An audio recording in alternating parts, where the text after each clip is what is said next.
BNP 15 বছরে পাগল হয় নাই, কিন্তু আওয়ামী লীগ 2 মাসে পাগল হয়ে গেছে।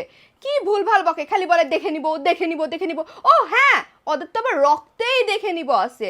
ওদের নেত্রী কিভাবে হুমকি দেয়, দলে নাই, সে দেশে নাই, কিন্তু হুমকি দিতেছে। তার ফোন আলাপ ভাইরাল হয়ে গেছে না, মাঝে মাঝে তো ওনার আবার ফোন আলাপ একটু ভাইরাল হয়ে যায়। একদম কিভাবে যে কথা বলে আল্লাহ জানে, রাতাতে আবার ভাইরাল হয়ে যায়। তো হঠাৎ এবার যাই হোক না কেন, সে আবার হুমকি দিতেছে, অমুকে লিস্ট করো, তমুকে লিস্ট করো, এদেরকে আমি যে একটা একটা করে ধরবো, কোনো মামা চাচা খালা নানা নানি কেউ থাকবে না, সবাইকে ধরে আমি দেখে নিব। এই যে দেখে নিব, মানে তাদের নেত্রীও বলে দেখে নিব। এই যে 15টা বছর যে এত এত দেখলো, তবুও কি পেট ভরে নাই, মন ভরে নাই? এত কেন দেখে নিব? মানে কথায় কথায় টুপ করে খালি হুমকি দেওয়া, এইসব ছেড়ে দিন। আর একটা কথা মাথায় ঢুকায় নেন, উনি হচ্ছে আপনাদের নেত্রী। এ জীবনে আর কোনো দিন বাংলাদেশে ফিরতে পারবে না। এভাবে এ জঙ্গল থেকে ওই জঙ্গল, ওই জঙ্গল থেকে ওই জঙ্গলে থাকতে হবে। আর আপনারা এই মাঝে মাঝে গর্ত থেকে বের হয়ে হুক্কা হুয়া এরকম করেন না, বুঝছেন? আর হ্যাঁ, আপনারা যারা ভাবতেছেন এই লিগেরা মানে পালিয়ে গেছে, তাই না? পালিয়ে যায় নাই। ওনাদেরকে দেখতে হলে আমার কমেন্ট বক্সটা চেক করবেন।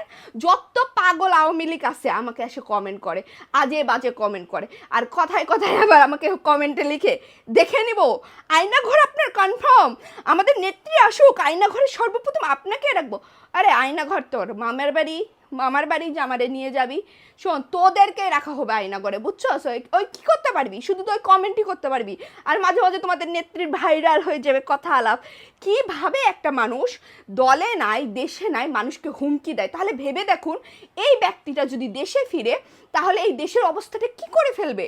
তার খুব কি? তার খুব হচ্ছে সে আসবে, মানুষদেরকে দেখে নিবে, মানুষদের ব্যবস্থা করবে, এক একটা করে লিস্ট করতে বলে, বলে কি এক একটা করে ধরবো, এদের একজনকেও ছাড়বো না। তার মানে কি? তার কত পরিমাণের ক্ষোভ। সে যদি দেশপ্রেমিক হয়, সে যদি দেশকে ভালোবাসে, দেশের মানুষকে ভালোবাসে, সে কি করে পারে এত ক্ষোভ নিয়ে বলতে? কল রেকর্ডের মধ্যে তো আপনারা সবাই শুনেছেন, আমি শুধু একাই না, আপনারা সবাই শুনেছেন। তাহলে ভাবুন তার মেন্টালিটি কতটা ন্যারো দেখে সে এভাবে হুমকি দিতেছে। বুঝছেন? সে পাগল হয়ে গেছে, সে পাগল, তার লীগের যত কর্মী আছে সবগুলো পাগল। এরা একদম পাগল হয়ে গেছে। মানে এতদিন সব কেড়ে কুড়ে চাঁদাবাজি করে খাইছে, তো এখন খাইতে পারতেছে না। কত আর গা ঢাকা দিয়ে থাকবে? আর তো গা ঢাকা দিয়ে হচ্ছে সংসার চলতেছে না।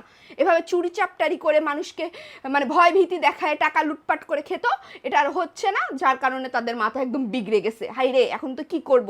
এখন তো ফেক সার্টিফিকেট দিয়ে চাকরিও হইতেছে না, আমরা এখন কোন গ্রহে যাব? এজন্য না পাগল হয়ে গেছে।